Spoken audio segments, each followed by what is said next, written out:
Walter Isaacson, I want to talk to you about what's going on in Washington, D.C. Bob Woodward and Bob Costa's extraordinary story on the front page of the Washington Post this morning. But before I do that, let's talk China for a minute. And let's use some dialectical thinking here. Two things can be true at one time. China can be an extraordinarily dangerous power. At the same time, we will be sharing the world stage with them, and we need to have a bipartisan approach. Do we not? That rewards China when they are helpful, and that actually is tough on China when they're not. How do we get that accomplished in Washington, D.C. in this current climate? You're right. It would be a blunder of historic proportions, I think, if what happens now is we drive China into the arms of Russia again. For 50 years, ever since Nixon went to China, exactly 50 years ago, it's been part of our foreign policy that we balance them off against each other. One of the strange and depressing things I hear from people in Washington, in the administration, and close to it, is that they have to remain very tough on China because they're afraid of Republicans who are extremely anti-China, that wing of the Republican Party, making this a partisan issue. We're very bad at doing balances. In other words, we have both economic cooperation we have to do with China. We have needs of working with China. We also are competing with China. Most of that competition is economic, and so we really have to get our act together and have a bipartisan approach to China.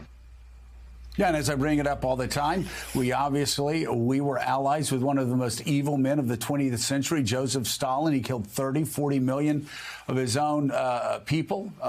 And as far as China goes, Richard Nixon, the most ardent anti-communist of his time, did a deal with Chairman Mao, perhaps the only human being that killed more of his own people than Joseph Stalin. But Nixon made the deal, as you said, as a counterbalance to the Soviet Union and their expansionism. I wonder, how do we get there from here? How because there has to be a realism if we're on the verge of what Putin is suggesting was World War III. We not only have to deal with China, we've got to deal with Saudi Arabia. We have to deal with other people who have been bad actors and counterbalance Russia's threat.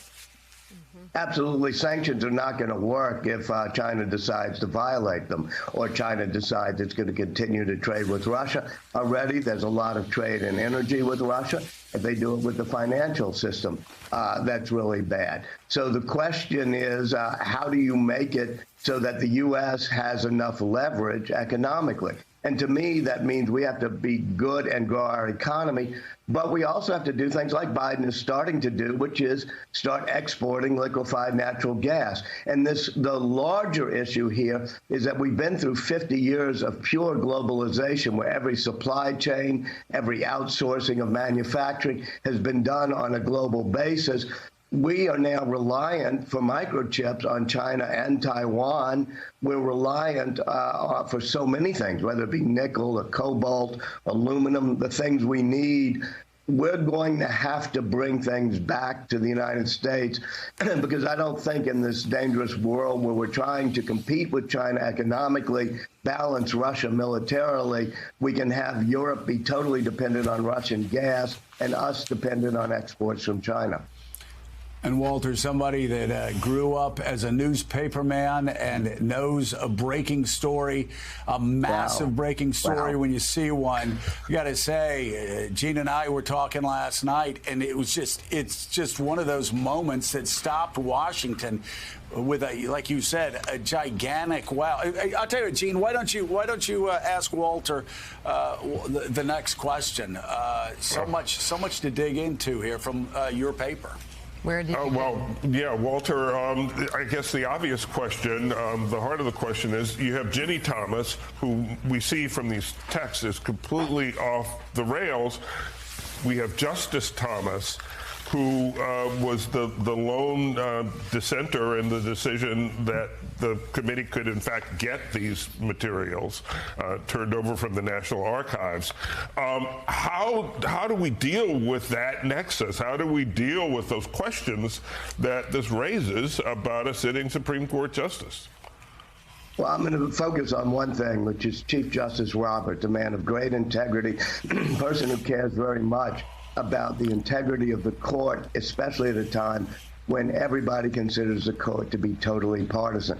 Now, this is not just a case of the court being partisan. This is a case of some totally unhinged person who's married to a Supreme Court justice making texts, and then her husband on the Supreme Court voting not to allow those things to become public, even though all of the other justices, Democratic and Republican-leaning justices, did so. So I think what the Chief Justice Roberts has to do is figure out a way, since there is no code of conduct, there's no code of ethics for the Supreme Court. And this is not something Congress can do. We have separation of powers. So the Chief Justice has to figure out how to have some operating procedures and standards, not just a list or a code of ethics, but a way that certain justices can come together and enforce a code of ethics on their other brethren and sisters on the court. This is new territory. It is. For sure. This really is. Well, Hey, thanks so much for watching our YouTube channel. You can follow up on today's top stories and breaking news, or catch up on your favorite MSNBC shows all in one place. Download the NBC News app today.